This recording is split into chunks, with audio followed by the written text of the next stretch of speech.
Welcome to Restaurant Relevance, the podcast, where the goal is to glean operational tactics from data-driven research for restaurant operators definitely nerding out along the way.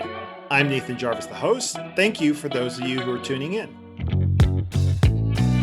In this episode, we're featuring research published in the International Journal of Contemporary Hospitality Management, entitled Minimum Wage Change Effects on Restaurant Pricing and Employment.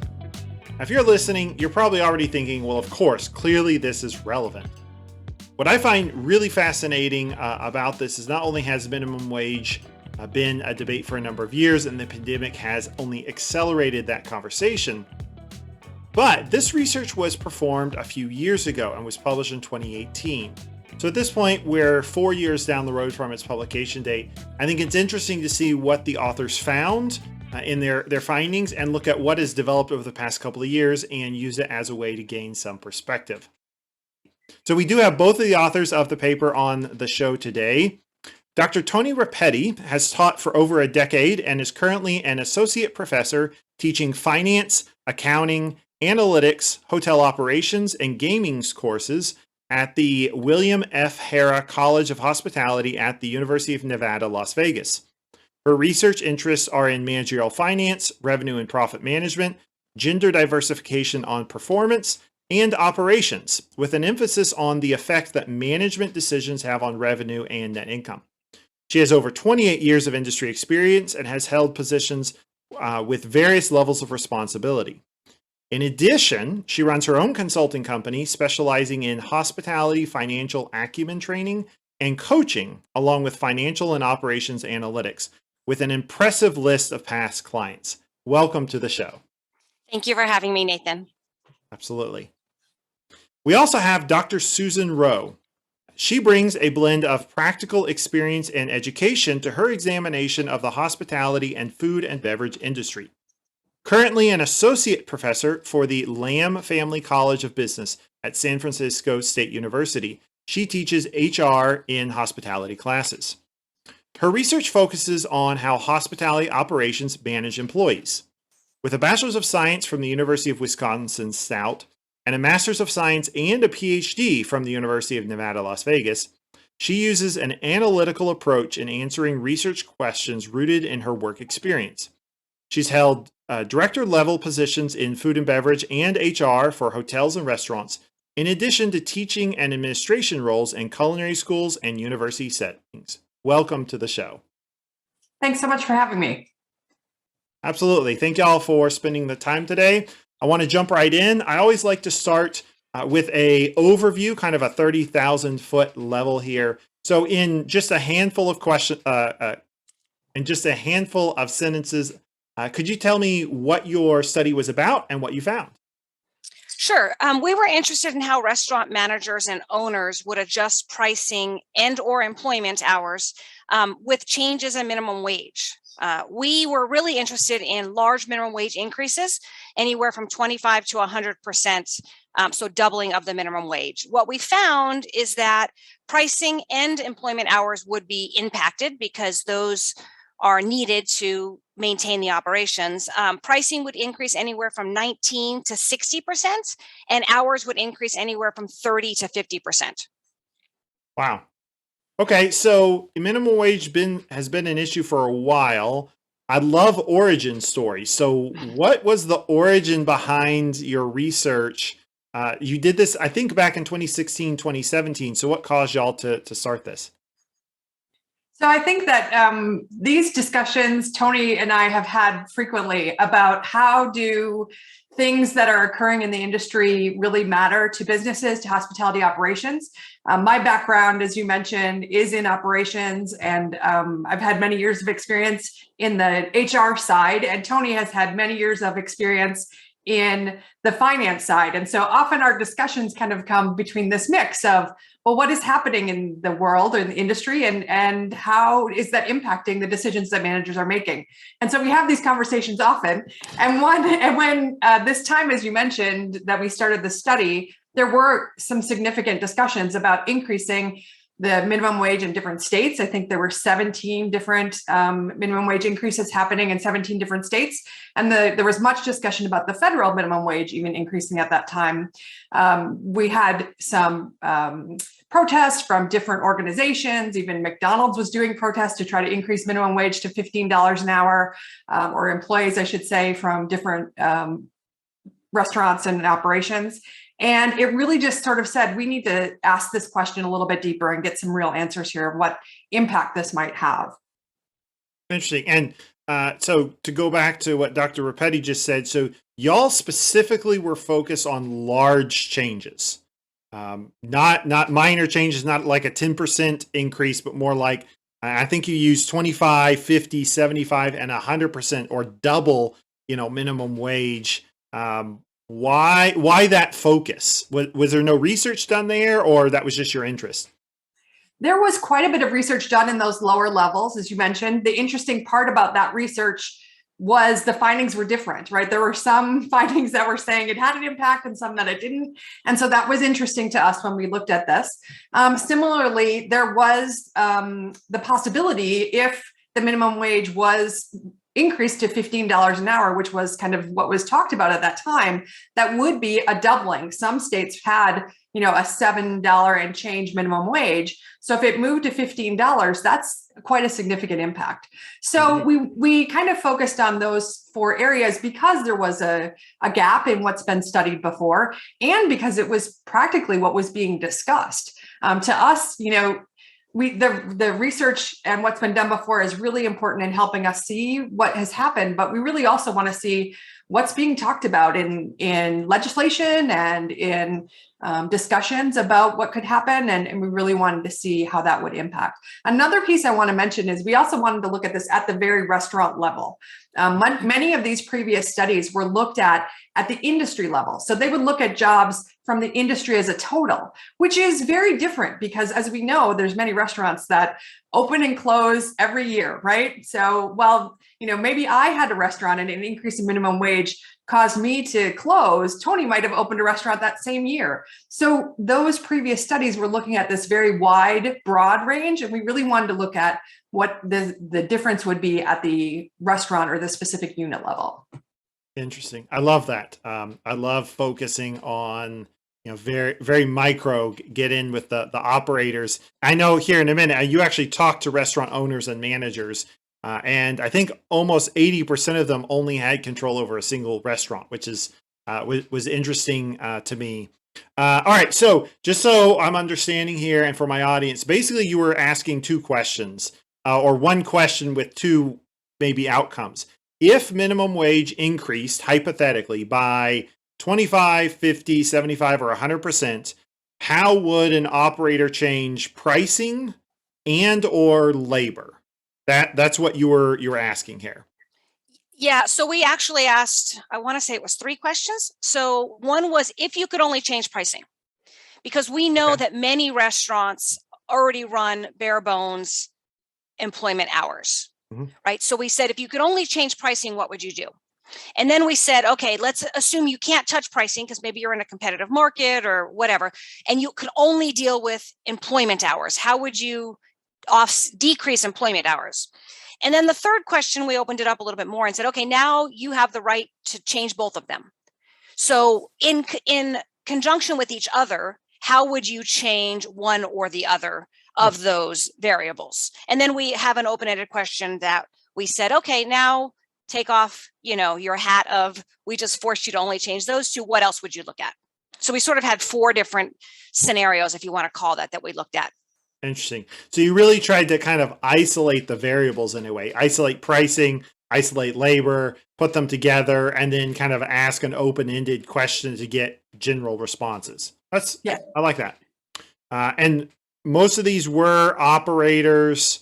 80% had control over a single restaurant, which I love. So these are people that are running and owning the restaurant on a day-to-day basis. So they would be making these decisions. Let's jump into some of the things that you found. What were some of the highlights or key takeaways from your perspective? So obviously we found the if you start at 25% increase in minimum wage, we found that pricing would have to increase almost the same percentage. It was about 20%, 19-20%. If they could just decrease employment, it was 13% in hours. But if they were able to mix the two, it was 23 in pricing, which is quite interesting because it's a little bit more in pricing and a little bit more in employment. So they take 23 in employment and 18 in decreasing of hours. But if we go to the top percentage, pricing alone is, like I said earlier, about 60%. So if they have a 100% increase in minimum wage, they have to increase that 61% in pricing. Part of that is because of the large percentage of minimum wage workers we have in the food and beverage industry. It's going to drastically affect their total payroll, not just, a couple of positions. If it's hours, it's about a 50% increase. And so, or sorry, a 50% decrease. So as minimum wage increases 100%, they have to decrease hours 50% to be able to sustain the level that they need to. Those numbers didn't change much when people could combine the two together. It changed a little bit. So when managers or owners had the option of combining, they said, well, we're going to, at the 100%, we're going to increase pricing 50% instead of 60, but we're going to decrease employment hours by 40 instead of 50. So they're close, but you can see the bigger hit is happening in pricing. They have to take that hit on the pricing sector because that's where they have the flexibility. You can only cut so much. I mean, we know that restaurants run lean, right? They're already at a 5% on average, a 5% margin, right? So when you're looking at it doubling your minimum wage and 24% of your workers are at minimum wage or below if you start talking tip credits. Mm-hmm. And then you've got the ripple effect of you double your minimum wage, and how does that affect the next level of employee, like your cooks or, your next level of wages, managers and so on. Can you really do it with just hours? And it looks like pricing is where people are going to have to go. Yeah, that makes sense. And you also, so in analyzing all your data, you ran some stats to basically look at whether the respondents, the people that responded, were from a chain restaurant or an independent corporate operation or franchise. You looked at their average check, the type of restaurant, the number of restaurants, and even the position of the participant. And yet none of those factors really impacted their answers or their strategies for making these decisions. Was that surprising to y'all? That was kind of surprising to me that across the board, they all responded the same. So I think some of it was like for me, I think the type of restaurant maybe, because obviously fast food restaurants might probably have a bigger percentage of their employees at a minimum wage than a fine dining, because even though fine dining has tip credits, the wages are usually a little bit higher, even with the tipping process. But no, so I think some of it was. I think some of it wasn't as like chain or independent. Well, chains, if you're a franchisee, you sort of have the rights to do your own, so they weren't, but we wanted to look at it to see if maybe there was something there we weren't thinking about. Mm-hmm. That, like a chain restaurant has the power of a lot of locations. And when you have a lot of locations, you can take the offset a little bit. You can take the hit a little bit more, a little bit in each place, where if you're only running one restaurant or even a couple of independent restaurants, you can't take that hit's bigger because you can't offset it in revenues in all the other locations. Gotcha. Okay. But of course, the area that did have a major impact was if the minimum wage increases, excuse me, that is going to impact both prices and wage hours. And as you said, it was also interesting. So they if there was a balance between pricing and wage hours, there was a larger hit on pricing than there were on wage hours. Yes. Which again makes sense that you can only cut hours so far before you can't run your operation. Right. And I think that goes to what Tony was mentioning earlier, that places just already are running so lean, right? have a difficult time in finding people sometimes. Even at this point, when we did the study, it was difficult to find labor. And also we know that they also were trying to be very, reduce that expense as much as possible in the labor that they have. So that wasn't as much of a surprise to us, I guess. Right. And I think one of the questions you asked somewhere was, at what minimum wage increase, like percent increase, would it cause you to have to close your business?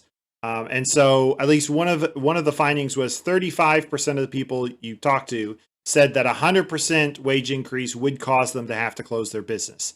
That's close. Yeah. Oh, close. Okay. So 35% of the respondents would have to close at some point in that process, whether it's 25%, 50. The average was a 75.9. So just over a 75% increase in minimum wage would cause them to close down. But the majority said 100%. So that means there were a few of them that might have said 50% minimum wage increase, they'd have to shut down. But so the majority of those 35% did say the 100, but the average was 75. So it's still that 50 to 100 range, which has not been seen before in minimum wage increases. Okay, awesome. So we're looking at basically, a 100% increase in minimum wage, a doubling of minimum wage could very possibly result in almost a third of operators deciding they have to close their operation. Yeah, I think that also is where they are located, right? And when we did the study, what the minimum wage level was, which we didn't specify, location or what the minimum wage was when we asked these questions. But there could have been an operator in California that had a $12 an hour minimum wage at that time, answering the same question at 100% doubling as another operator who had a $7 minimum wage. So I think it is important to put that piece in there, that maybe for future studies, we could definitely examine by region or by state what that minimum wage was at the time or is at the time. Gotcha. Yeah. So controlling for what their base minimum wage was, basically, and answering that.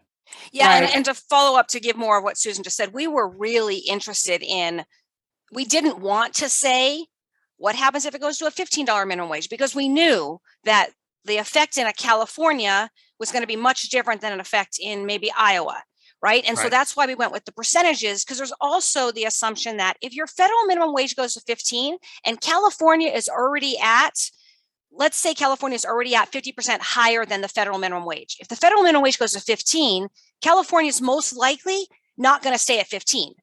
Right. They're going to go up. They may not go up that other 50%, but there's going to be a jump because that's what that market demands. Mm-hmm. Okay, awesome. Yeah, that makes sense. So at least using the percentages, you kind of get a good understanding of how each operator would react within their context.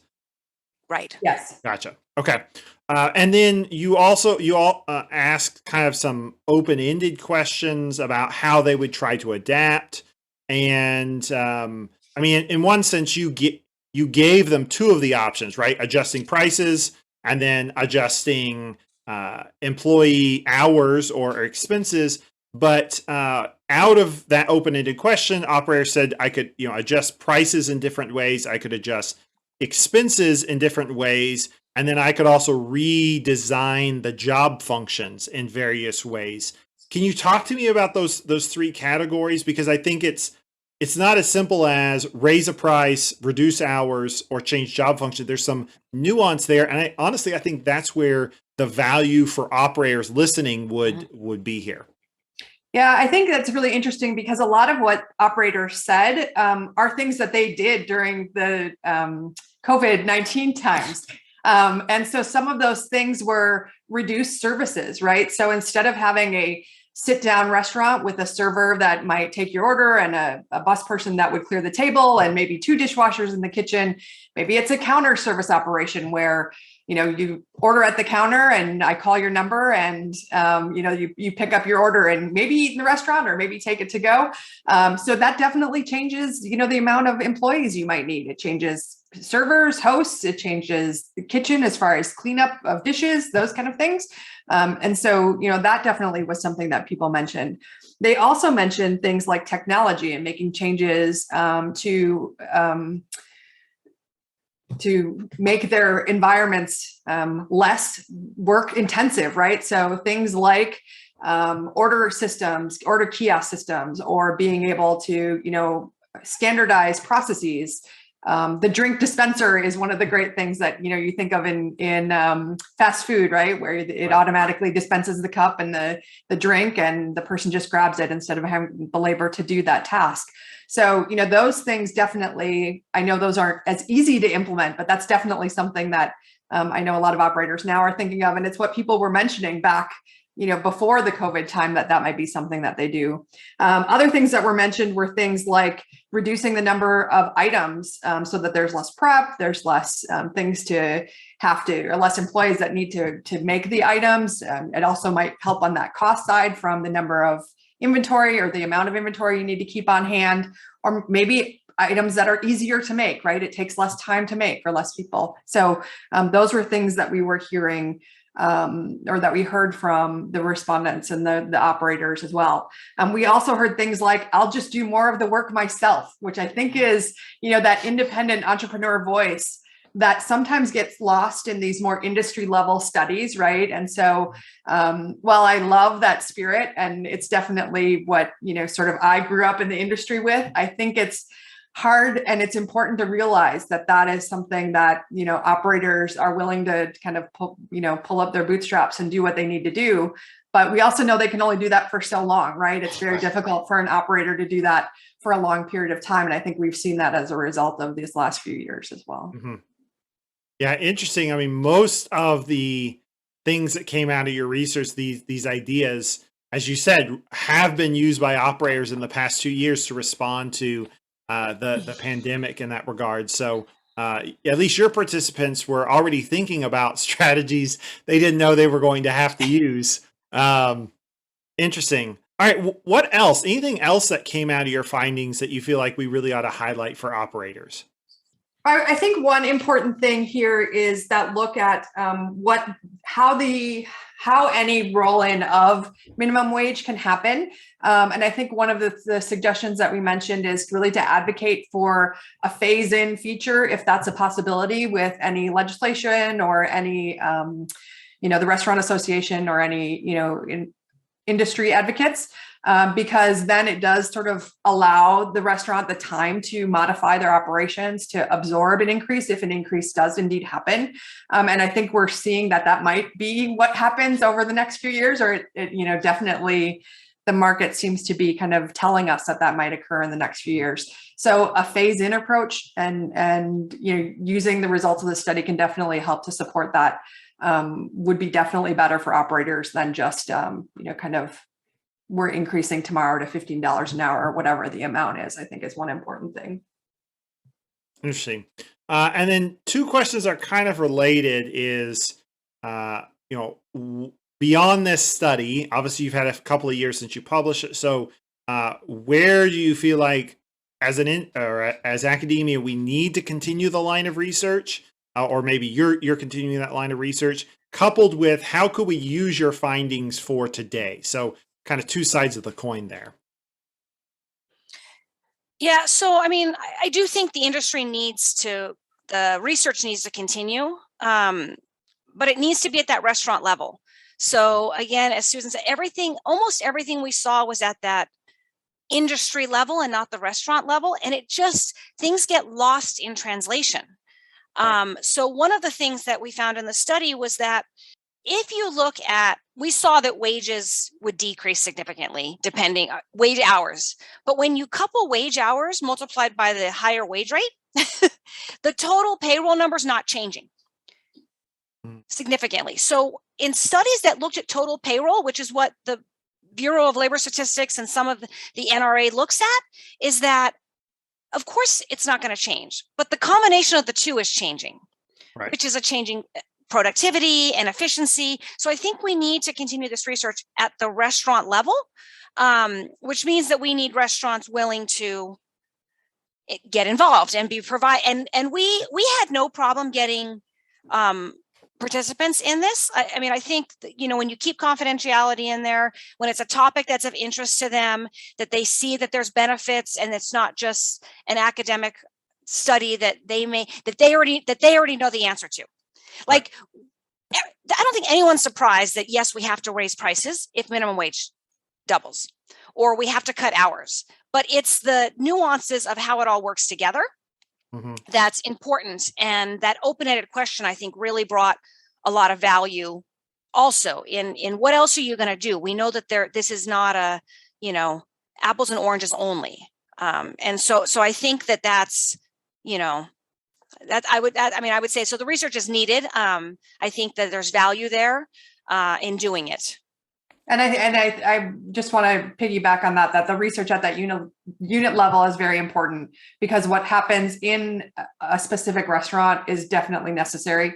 And future research can definitely ask the operators more specific questions. I think sometimes academic research, or as Tony mentioned, the Bureau of Labor Statistics, or those kind of that research is done at the industry level just because it's easier data, right? It's easier to gather, or it's more accessible, I should say. And so, I definitely think that asking individual operators questions that matter to them definitely can be valuable, whether it be in minimum wage change or just labor needs, or how you're using your labor effectively. I definitely think those are all things that could add value to the operator. And I guess I want to say, for operators out there, these are questions that academics want to help answer as well. And so, it's not just the stuff that no one kind of, some studies, I wonder what value that has.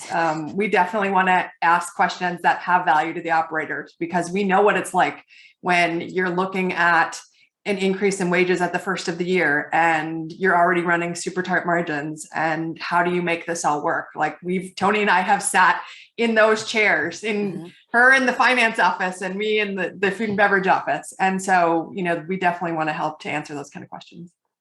I love that.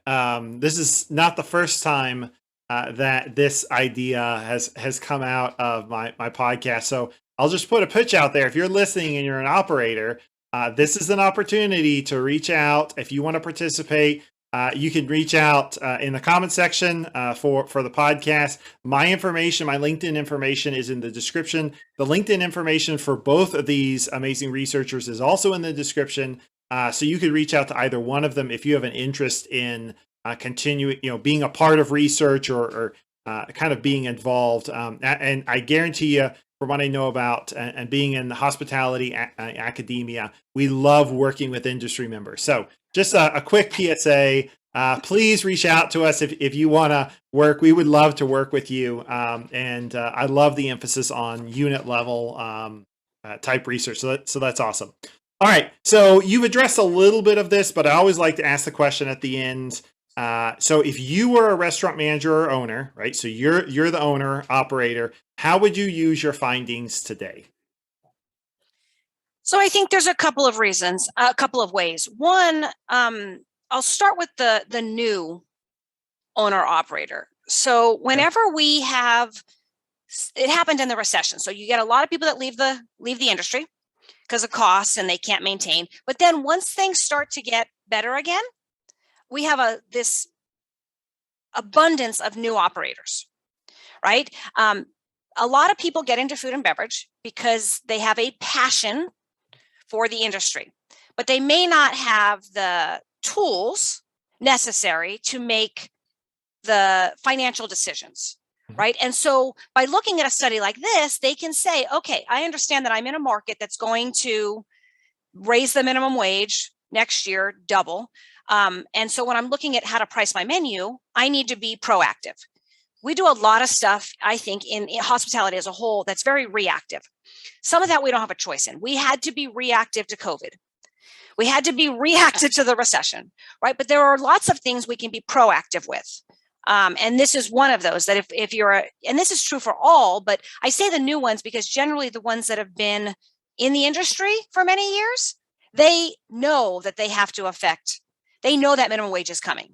They've been prepared for it, or they're getting prepared for it. But the new ones may not be aware of these outside forces that can affect them and how to do that. So I think that's one way. I also think in looking at the redesign, I think that's crucial, right? The redesign of how your workers are going to work, whether it's technology, whether it's layouts of your restaurants, whether it's job functions. All of those are something that you need to look at. You need processes, process analysis. You need to look at all of that information to see is there a better way to do what we're doing without affecting quality, right? Because you got to maintain that quality. And then I think the big piece that probably is not in this, that we didn't talk about in the study, that is going to be crucial. It's going to happen. You're going to get to a point where prices are going to have to increase. We're seeing it now. We're seeing the price increase, not just in restaurants. Just yesterday, there was a news article that talked about the price of Doritos and the smaller package sizing and how it's up 30% per ounce. So that's what we're dealing, and that's a supply chain, that's a food distribution, just like we deal with in food and beverage. We're going to see those price increases. So some of it is communicating that to your customers in a way that's digestible, manageable, and accepted. And that's going to be, I think, probably the hardest part. And I think what we're finding is it's not in ways of these fees. They just put it in the price. So Susan and I have done some studies on bundling and all, like put it in the price, communicate maybe why those are up, but don't, like a lot of people are putting these concession fees or these COVID-19 fees, and they just, customers don't want it. They also don't want to be surprised. They want to look at a menu when they order and know what the price is going to be when that check comes.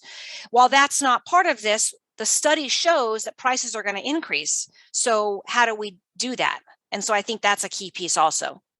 Yeah, and to kind of add to that a little bit, I mean, Tony mentioned, but really understanding what your staff does, whether, I think as operators, oftentimes we have this idea of what we want a position to do, and we think we know what tasks that position does during their 8 hours or 6 hours or 10 hours or whatever, however long you're with us. But I think really doing something like a job analysis where you specifically look at each position, what are they doing during the day? What of that is efficient? How is that helping me reach whatever my goals are? Do I have redundancy? Do I have a need somewhere? Those kind of things can definitely be helpful in knowing where you have the ability to cut if you need to. But it also might allow you to see how your systems are working and make those decisions about, well, maybe we get rid of this service, or maybe we streamline this, or maybe this is an opportunity for us to input technology in a way that we hadn't before. So I think understanding how your operation works in a very detailed level, not just I think I know what they do, but what are they doing, right?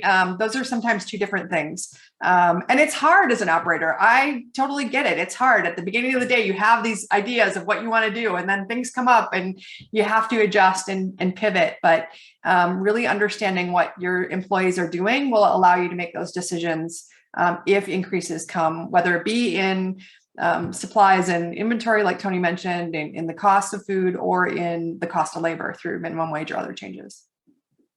Yeah. So as you were talking, one of the things that I've been saying, and I feel like it doesn't get said enough, is independent operators have, at least the ones I talk to, many of them have this idea that they can't raise prices because people will just stop coming.